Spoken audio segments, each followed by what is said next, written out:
Thousands of years ago, the kingdom of Saba ruled these lands, a civilization so old, it's mentioned in the Bible and the Quran. A place once known as Arabia Felix. Happy Arabia. Yemen was a hub of trade, of poetry, of power. A land where incense flowed across continents, and empires clashed over its strategic shores. But over the centuries, foreign empires carved it up. They drew borders, propped up rulers, and left behind a fragile, divided country. Even after independence and unification, Yemen remained haunted by division, tribal rivalries, corruption, and poverty bubbling just beneath the surface. Then in 2011, the winds of the Arab Spring blew through Yemen. What began as hopeful protests quickly spiraled into something far darker. By 2015, Yemen had become a battlefield, not just for Yemenis but for foreign powers, each with their own agenda. Iran, Saudi Arabia, the United States, the United Arab Emirates. Today, over 70% of Yemen's population needs humanitarian aid. Millions are starving.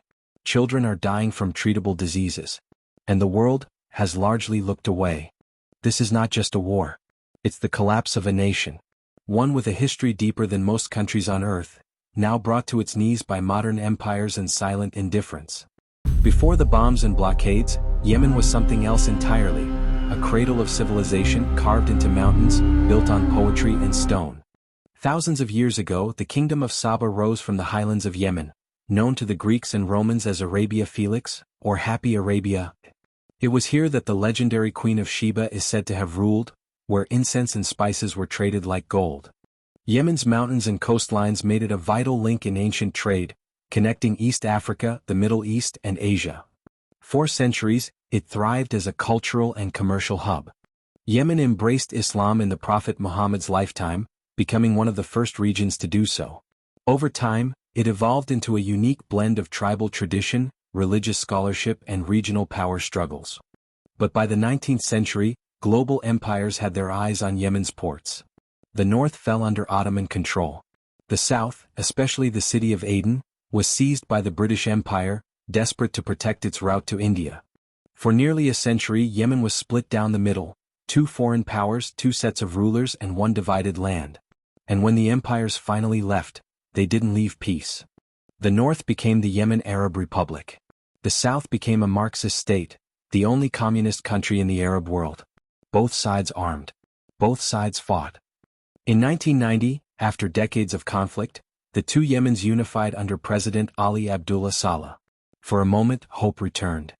But the wounds of empire, tribal divides, and authoritarian rule were never healed. Beneath the surface, chaos was still brewing. In 1990, North and South Yemen officially united into a single republic, a moment many believed would bring peace, prosperity, and stability. Ali Abdullah Saleh, the longtime president of North Yemen, became the leader of the new state. But his rule would be anything but unifying. Southern Yemenis quickly felt marginalized. Power and wealth flowed to the north while the south, once an independent Marxist state, was sidelined. By 1994, just 4 years after unification, a civil war erupted. The south tried to secede. Saleh crushed the rebellion. 4 years, Saleh ruled through a careful balancing act, tribal alliances, patronage networks, and military loyalty. Yemen was fragile, but held together. But in 2011, the Arab Spring reached Yemen. People flooded the streets demanding change, not just democracy but dignity. Saleh responded with violence. The country teetered on the edge of collapse. Eventually, under international pressure, he agreed to step down, handing power to his deputy, Abdrabbu Mansour Hadi. But Hadi was weak, unpopular, and seen as a puppet. The government lost control. Corruption surged. The economy tanked. And in the north, an old force was rising again.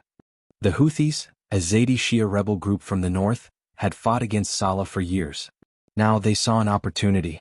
In 2014, they marched south and seized the capital, Sana'a. Shockingly, the Houthis formed an alliance with their former enemy, Ali Abdullah Saleh. Together, they took control of much of the country. In 2015, Saudi Arabia, fearing Iranian influence through the Houthis, launched a military intervention, leading a coalition of Arab states. Their goal? To restore Hadi's government. But what followed was not a quick victory, it was the start of a brutal, endless war. What began as a civil war quickly spiraled into something much bigger, a proxy war between regional giants fought on Yemeni soil. On one side, Saudi Arabia, backed by the United Arab Emirates and supported with arms from the US, UK, and France. On the other, the Houthis accused of receiving weapons, training, and funding from Iran. Saudi Arabia saw the Houthi takeover as an existential threat, a hostile Iran-backed militia right on its southern border. They launched Operation Decisive Storm, a massive bombing campaign aimed at restoring the exiled Hadi government. But the coalition wasn't unified. The UAE had its own agenda, building influence in the south and securing key ports like Aden. Soon, southern separatists, backed by the UAE, were fighting the very government the Saudis were trying to restore. The Houthis meanwhile became more sophisticated, launching drones and missiles deep into Saudi territory. They claimed to fight independently, but UN reports linked their tech and tactics to Iran. Billions of dollars in weapons flowed into the conflict, many of them used in airstrikes that hit schools, hospitals, and marketplaces. The war turned Yemen into a geopolitical chessboard, with civilians paying the price. Foreign powers made decisions in boardrooms and capitals, while entire cities were reduced to rubble. This was no longer just a war between Yemenis. It had become something colder, more calculated, a proxy war fueled by paranoia, profit, and power.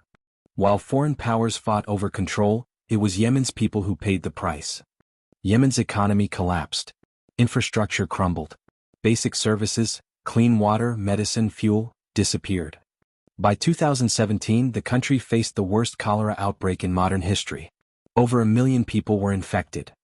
The Saudi-led coalition imposed a blockade on Houthi-controlled areas, meant to stop weapons from entering, but it also cut off food, fuel, and medicine. The result? Famine. Hundreds of thousands of children now suffer from acute malnutrition.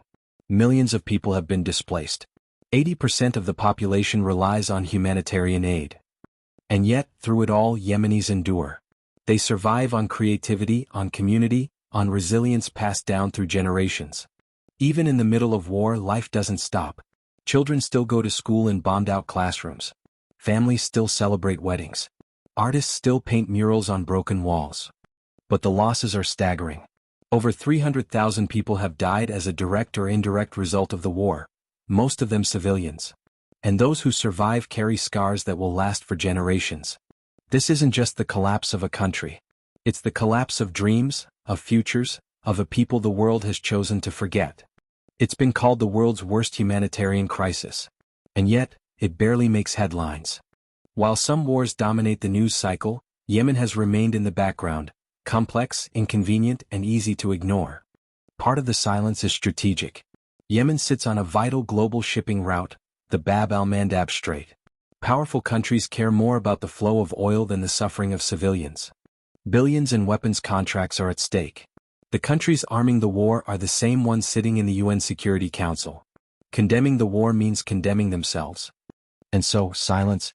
Silence from world leaders. Silence from mainstream media. Silence from those who profit. But not everyone is silent.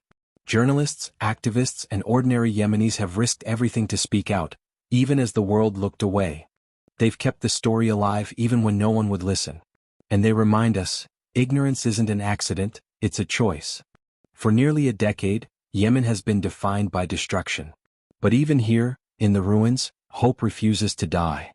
In recent years there have been signs of progress. Ceasefires. Prisoner exchanges. Tentative talks between the Houthis and Saudi Arabia. While politicians stall, it's Yemen's people who lead the real recovery, rebuilding schools, replanting farms, reconnecting shattered communities. Life finds a way. In cities like Taiz and Aden, shops are reopening.